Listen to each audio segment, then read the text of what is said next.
Hi guys, I'm Cupid and I have schizophrenia. I'm also studying to become a psychologist. If you live with mental illness and you love spirituality, this is for you because some high vibe communities are quietly harming the very people who need the most support. Today, I want to share a few subtle red flags that your spiritual space might not be safe for your mental health and what to look for instead. First red flag, med shaming. Comments like, you don't need meds, just raise your frequency, pharmaceuticals block your third eye, or if you were really healed, you wouldn't need that pill.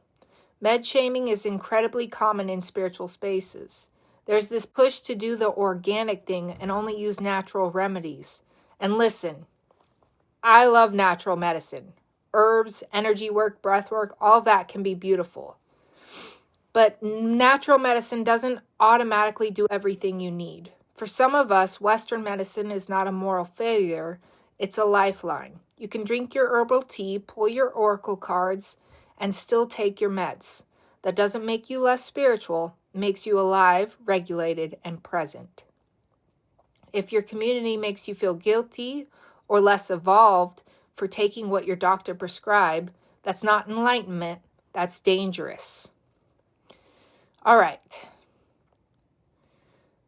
Red flag number 2, the just raise your vibe solution to everything.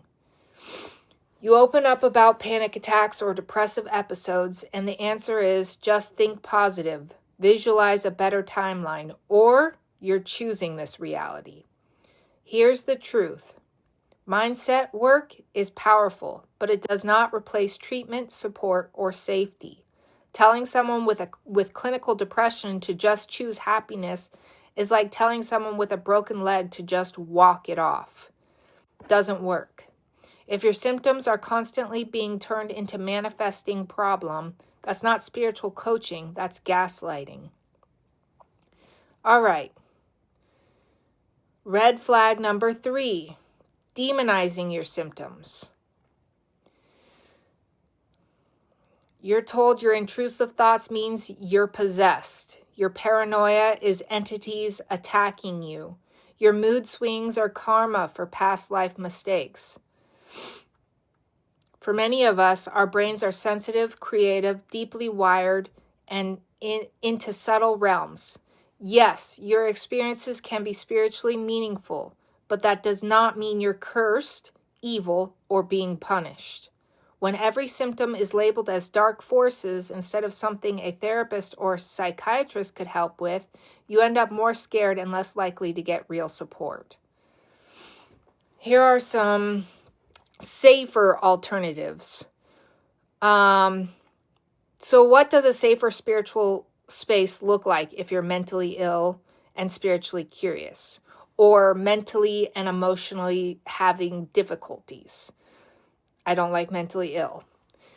They respect your treatment plan. They don't tell you to stop meds. They say talk to your doctor and honor your choices. They believe in both spiritual tools and science, therapy, psychiatry when needed.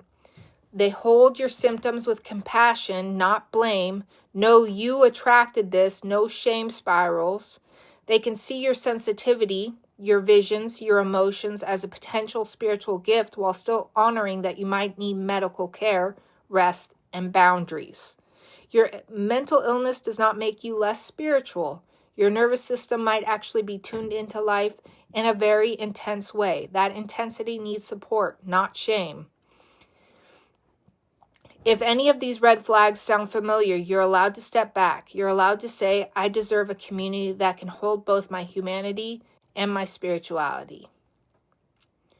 You are not weak for needing meds. You are not low vibe for going to therapy. You are not failing spiritually because your brain needs support to function. All right. If you want more content on mental illness as something spiritually meaningful without the gaslighting, the med shaming, or the toxic positivity, you're in the right place. Hit subscribe and tap the bell so you don't miss the deep vibes. We're building a space where your mind, your soul, and your healing can all sit at the same table.